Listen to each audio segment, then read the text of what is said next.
नमस्कार मंडळी. तर चला म्हणलं आज तुमच्यासोबत शेअर करते मूग भजीची रेसिपी, जी मी माझ्या पद्धतीने बनवते. तुम्ही पण असेच बनवता का ते मला कमेंट करून सांगा. तर अर्धा तास आधी मी मुगाची डाळ भिजत घातली होती. अर्ध्या तासानंतर ती एकदम एकदम अशी फुगलेली, डबल झालेली, फुगून चांगली मऊ फुगली होती. तिला मी एका मिक्सरच्या भांड्यामध्ये काढून घेतलं. पाणी मी काहीच घेतलं नव्हतं, फक्त डाळ काढून घेतली.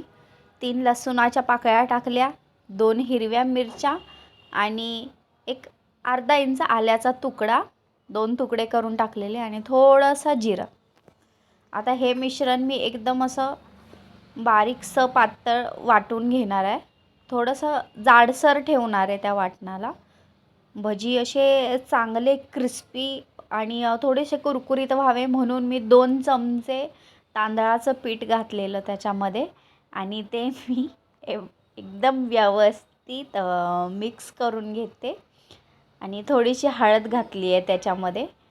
तेल थोडंसं गरम झालं का ते मी चेक केलं आणि त्याच्यामध्ये लगेचच पटापट भजी मी सोडून घेतले आणि सगळे भजी मी जेवढे मावतील तेवढे त्याच्यात सोडून घेतले.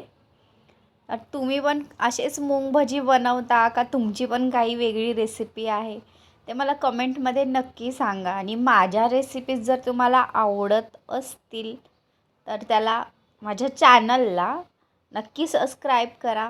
कमेंट्स करून सांगा तुम्हाला आणखी काय बघायला आवडेल.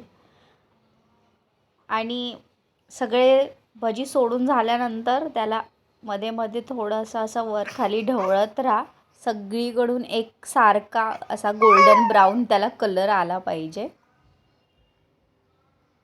तर बघू शकताय तुम्ही कसे गोल्डन ब्राऊन असे मूग भजीला कलर आलेला आहे. तर हे भजी आपण काढून घेऊ प्लेटमध्ये आणि मस्त ग्रीन चटणीसोबत खाऊ.